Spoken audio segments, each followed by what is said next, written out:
El gobierno del cambio escogió la vida. El gobierno del cambio está empeñado en convertir a Colombia en potencia mundial de la vida. A pesar de la política de paz total impulsada por el presidente Gustavo Petro, en Colombia perdura un conflicto que enfrenta a grupos disidentes de las guerrillas, narcos, paramilitares y fuerzas de seguridad y provoca semana tras semana nuevos episodios violentos. En un reciente comunicado, el Ejército de Liberación Nacional denunció la existencia de una alianza entre sectores de las Fuerzas Armadas, paramilitares y disidencias de las FARC con el objetivo de ejecutar ataques en su contra, desconociendo los acuerdos de paz alcanzados en las mesas de diálogo. El texto hace referencia a un último enfrentamiento ocurrido en Arauca entre integrantes de las disidencias de la FARC e integrantes del Ejército de Liberación Nacional, en el que murieron al menos 9 personas y resultaron heridas, entre ellas una niña indígena de 14 años. En la denuncia, la guerrilla más antigua del país señala el accionar conjunto en su contra que incluye movimientos de tropas gubernamentales articulados con grupos armados ilegales, afectando a las comunidades donde el Ejército de Liberación Nacional está presente.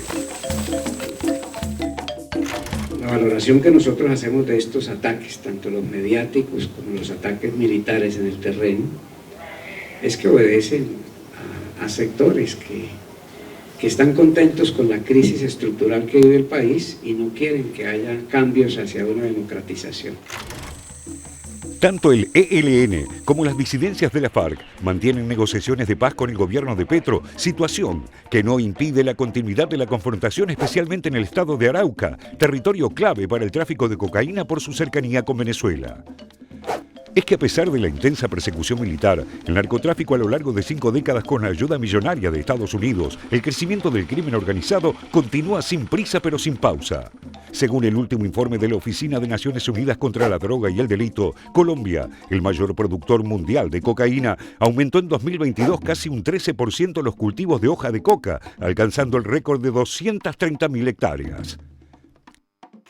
Hay un elemento adicional que nos llamó muchísimo la atención, que también es una consolidación de un proceso que ya lleva varios años, y es la coca moviéndose hacia las zonas de frontera. No solamente en la frontera sur, y esto es importante, no solamente es que crece en la frontera sur, sino también en la frontera al norte con Venezuela. Según el Ministerio de Justicia colombiano, desde 2012 a 2022 se erradicaron forzosamente más de 840.000 hectáreas de coca, pero el área sembrada igual se incrementó 324%.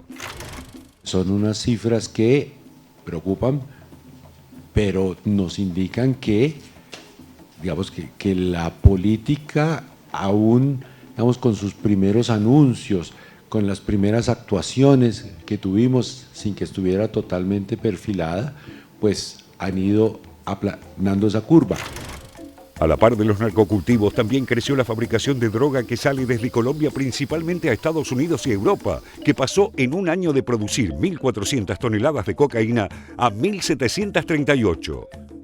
Durante una cumbre regional antidrogas celebrada en Cali con representantes de 20 países latinoamericanos, Gustavo Petro propuso transitar hacia una política de lucha contra el narcotráfico que se enfoque en combatir a las grandes mafias y al consumo, pero que dé oxígeno a los productores cocaleros, una postura apoyada por su par mexicano Andrés Manuel López Obrador. La política llamada guerra contra las drogas ha fracasado. No sirve. Si la continuamos, no vamos sino a sumar otro 1.000.000 de muertos en América Latina.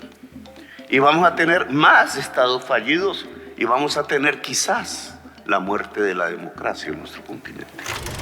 Fronteras adentro, el gobierno colombiano propuso a los campesinos, entre otras medidas, seguir cultivando coca, pero para fines lícitos como la fabricación de cosméticos, textiles y alimentos, o que pasen de ser cocaleros a guardabosques en áreas protegidas y recibir un salario por el cuidado del medio ambiente. Una propuesta que en Colombia conlleva grandes riesgos.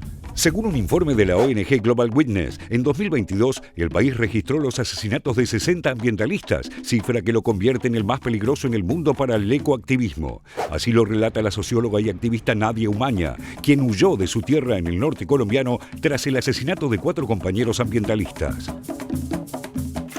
Defender el medio ambiente, defender la naturaleza, defender la tierra, defender los derechos básicos lo que sostiene la vida, las bases de la vida misma. Aquí en Colombia eso es una profesión de riesgo. La sensación de vivir constantemente con la certeza de que así como mataron a tus compañeros te pueden matar a la vuelta de la esquina, eso no es vida, eso no es algo que nadie debería vivir. Según las estimaciones de esta ONG, más del 60% de estos crímenes están vinculados con el agronegocio, la minería y la extracción de madera, tanto legal como ilegal, cuyas víctimas son principalmente líderes ecologistas y representantes de pueblos originarios y comunidades afrodescendientes que se dedican a la agricultura en pequeña escala. Desde su llegada al poder, Petro se comprometió a frenar la violencia contra los activistas, pero sus esfuerzos hasta ahora han sido vanos.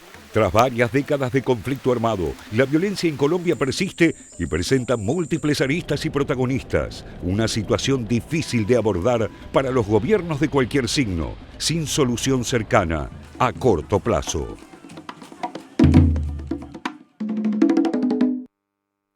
En este informe especial hablamos de cocaína, hablamos de producción de coca. ¿Cuáles son las cifras en los últimos 3 años en Colombia? Félix Taylor, bienvenido. Los números, a ver. ¿Qué tal, Pablo? Exactamente, Pablo, fíjate, los números son contundentes. En el área neta de cultivo, en miles de hectáreas, en 2020 los narcocultivos habían llegado a 143.000 toneladas. En el 2021, 204.000 toneladas y en el 2022, 230.000 toneladas. Y la producción potencial de cocaína también en toneladas métricas, estamos hablando desde el 2020, 1.228 toneladas, 2021 ascendió a 1.400 y en el 2022 fueron 1.738 toneladas.